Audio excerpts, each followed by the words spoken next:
as my own hand has written, I was born in Britain when Romans reigned over the place. Though the son of a deacon, I shunned the Lord's beacon and never cared much for his grace. Then when I was still childish, the fierce pagan Irish snatched me and stole me away. So with no one to save me from those who'd enslaved me, that's when I started to pray. Prayed to the God who had freed me from sin, that he'd free me from slavery's abyss. But while I was awaiting the Lord's liberating, the pagans would taunt me like this. Come on now, Patrick, come sing of the one who has saved you as you clean our mold-ridden socks. Come on now, holy boy, call on God's son as we beat you with sticks and or rocks. 6 whole years they enslaved. Guys, seriously, I'm trying to do a song here. Sorry. 6 whole years they enslaved me, but he who had saved me, his will would not never be done. So one day while a dreaming, I heard a voice screaming, a voice that was telling me, run, Patrick, run, to the coast wide with foam. Run, Patrick, run, God is bringing you home. Home was my hope when I spotted a boat, and the captain then let me on board. But when he bore his nipple, I'm sorry, what? Oh yeah, for the Irish pagans, a way that you would often pledge loyalty to your male leader was to, nurse from his chest. That's gross, dude. Right, but the reason I brought this up in my confessions was to point out that I didn't do this. And yet that does not make the image you just put in my head any less terrifying. Can I get back to my song now? Oh yeah, I'm sorry. You get back to your song, and I'm gonna try not to throw up in my own mouth for the next 75 years. Alright, where was I? And then brought me home, thank the Lord. Back in the arms of my mother and father, living the life I had missed.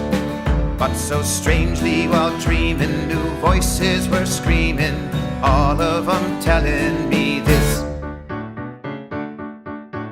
Come on now, Patrick, come back to the land of we pagans who gave you your chains and your strife. Give us love and forgiveness, extend us your hand with the word of the author of life.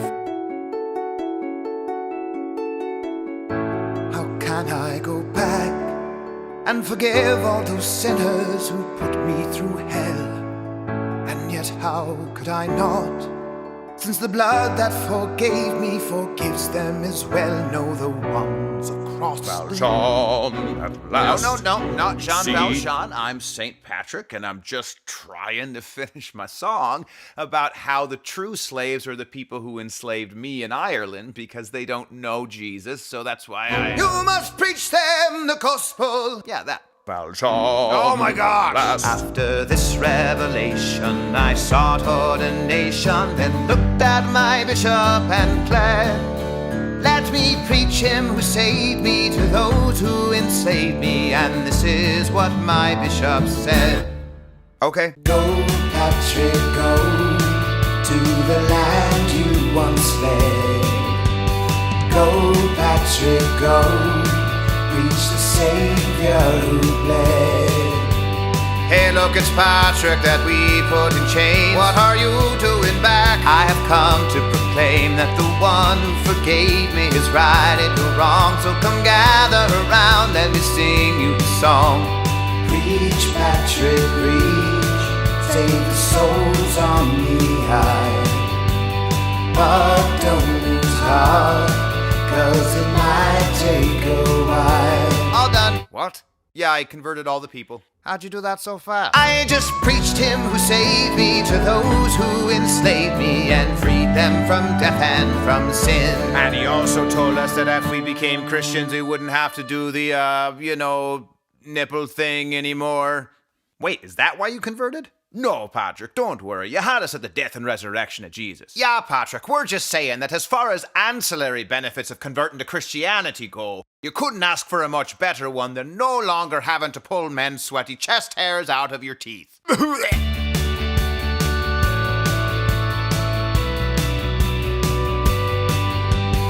Okay, Patricks, we're once again suggesting that you go to the Issues Etc. conference, this one being located in lovely Chicago, Illinois. Come and hear a myriad of wonderful speakers, including Wee Willie Weedon, Not Willie Wesley, Hans William Weirdo, Big Beardy Wolfie, that guy who still has a job writing for the New York Times despite being a despicably polite Catholic gentleman. And of course everybody's favourite, the medium-sized woodland creature attached to the upper lip of this here Lutheran theologian.